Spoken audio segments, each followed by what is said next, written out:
বিএনপিকে বলতে চাই, জনতার কাতারে আসুন, না হলে আপনাদেরও পালিয়ে যেতে হবে দেশ ছেড়ে। আগামীর বাংলাদেশ হবে ইসলামের বাংলাদেশ।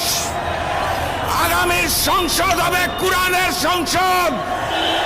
ওখানে আল্লাহ ব্যতীত আমরা আর কোন প্রভু মেনে নেব না। ওখানে হিন্দুস্তানের হিন্দুত্ববাদকে মেনে নেব না। ওখানে কসাই নরেন্দ্র মোদীর পরিকল্পনা মেনে নেব না। বিএনপি নতুন করে স্বৈরাচার হতে চায়, তারা সংস্কার মানে না।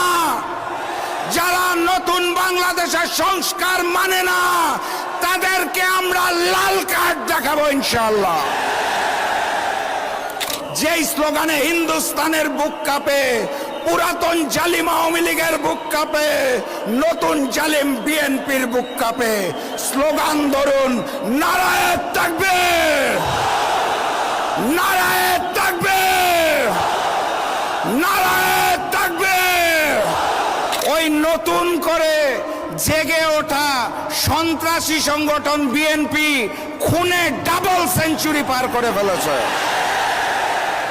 এই আইন শৃঙ্খলা বাহিনী দিয়ে লেভেল প্লেইং ফিল্ড হবে, জাতীয় নির্বাচন সুষ্ঠু হবে, সেটা বাংলাদেশের কোনো পাগলও বিশ্বাস করে না।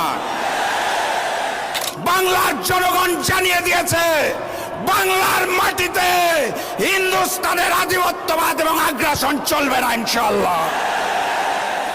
বাংলাদেশের জনগণ আর নতুন করে স্বৈরাচার চাঁদাবাজকে মেনে নেবে না ইনশাআল্লাহ।